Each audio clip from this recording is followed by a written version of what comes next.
আওয়ামী লীগের পক্ষ থেকে, সমস্ত মুক্তিযোদ্ধার পক্ষ থেকে আমি জোর দাবি জানাই, বিপুল ভোটে মোটরসাইকেলের প্রতীক নিয়ে বুড়ো ভাই জিতবে, এটাই আমার বিশ্বাস। ইনশাল্লাহ আমি শতভাগ নিশ্চিত যে আমি বিপুল ভোটে জয়যুক্ত করব। 8 তারিখে 8ই মে উপজেলা নির্বাচন। আমাদের দলীয় প্রার্থী জনাব সাইফুল ইসলাম বুড়ো ভাই মোটরসাইকেল প্রতীক নিয়ে উনি নির্বাচন করতেছে। আমরা মুক্তিযোদ্ধার পক্ষ থেকে এবং জিল্লু ভাই এবং আমাদের ভাতিজা মিতুল হাকিমের পক্ষ থেকে আমি জনগণের কাছে জোর দাবি জানাচ্ছি যে সাইফুল ইসলাম বুড়া ভাই উনি, আমার বিশ্বাস যে উনি আগামী 8ই মে নির্বাচনে বিজয়ী হবেন বিপুল ভোটে। আমাদের ভবিষ্যৎ নেতা মিতুল হাকিম, সেখানে হাজার হাজার লোক মাঠে দাঁড়াইতে পারি না এই রৌদ্রের মধ্যে, এই গরমের মধ্যে। রাস্তাঘাট পুরো পাংশা শহর লোকে লুকারণ্য হয়ে গেছিল। এটাই প্রমাণ করে ইনশাল্লাহ আমি মোটরসাইকেল প্রতীক ইনশাল্লাহ বিপুল ভোটে জয়যুক্ত হবে। যেদিন 23 তারিখে প্রতীক বরাদ্দ হবে, সারা রাত ভরে সমস্ত এলাকায় তারা প্যামলেট টানায় দিয়েছেন। আমি আপনাদেরকে বলেছিলাম, আপনাদের মাধ্যমেই আপনারা রাজবাড়ী জেলা নির্বাচন অফিসারকে প্রশ্ন করেছিলেন। উনি বললেন যে ঠিক আছে, আমরা মৌখিক সতর্ক করব। আমার সমস্ত কলেজ রোডে দিয়ে বিভিন্ন এলাকায়, বিভিন্ন ইউনিয়নে রাতের অন্ধকারে চুরি করে আমার সমস্ত প্যামলেট ছিঁড়ে ছিঁড়ে রাস্তায় ফেলায় দিচ্ছে, গুছাই নিয়ে কোথায় নিয়ে যা পুড়ায় দিচ্ছে, পানিতে ফেলায় দিচ্ছে। আমি তো ইচ্ছা করলে তার সব কিছু ছিঁড়ে দিতে পারতাম, তার সব কিছু নষ্ট করতে পারতাম, কিন্তু আমি ওই রাজনীতি করি না। আমি সন্ত্রাসী না, আমি ভূমিদস্যু না, আমি ওই রাস্তার দস্যু না, কারণ টেন্ডার দস্যু না। আমি কোনো ওই টেন্ডারবাজি করি না।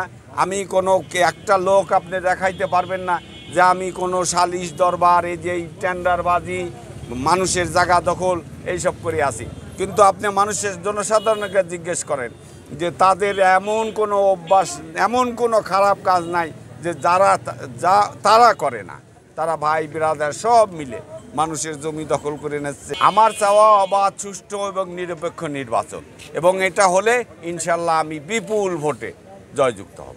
আপনি নির্বাচিত হলে পরে উপজেলাবাসীর জন্য আসলে কি করার ইচ্ছা আছে? আমি নির্বাচিত হলে আমি আমাদের মাননীয় সংসদ, মাননীয় রেলপথ মন্ত্রী, উনি সমস্ত এলাকায় উন্নয়নের ছোঁয়া ওনার আছে, উন্নয়ন করেছেন। কিন্তু এই এদের ভাটার 6-7টা ভাটা এই মাটি টানতে টানতে রাস্তাঘাট সব ধ্বংস করে ফেলাতেছে।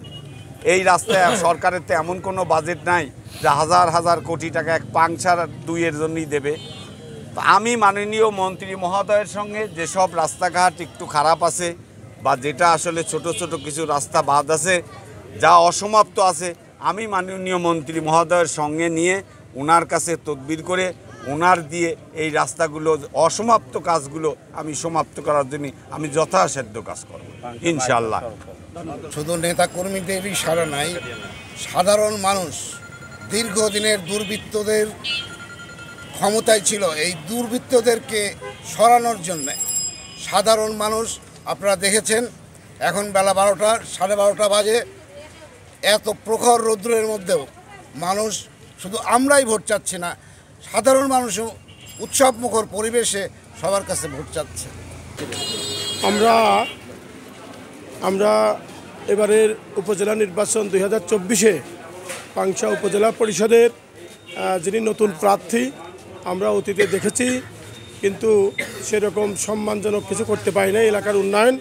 আমরা চাচ্ছি, আমরা ভোটার হিসাবে, যে নতুন কোনো প্রার্থী বিজয়ী হোক এবং তার দিয়ে আমাদের এলাকার উন্নয়ন হোক, এবং আমাদের যিনি অভিভাবক রাজবাড়ী জেলার সভাপতি, তার যিনি আস্থাভাজন, সেই প্রার্থী যদি বিজয়ী হয়, তাহলে আমরা আশা করি যে আমাদের রাজবাড়ী জেলার সভাপতি মহোদয়ের আস্থাভাজন প্রার্থী বিজয়ী হবে, এবং সে আমাদের এলাকায় উন্নয়নের ধারা অব্যাহত রাখবে এবং বিপুল উন্নয়ন হবে বলে আমরা আশা করি।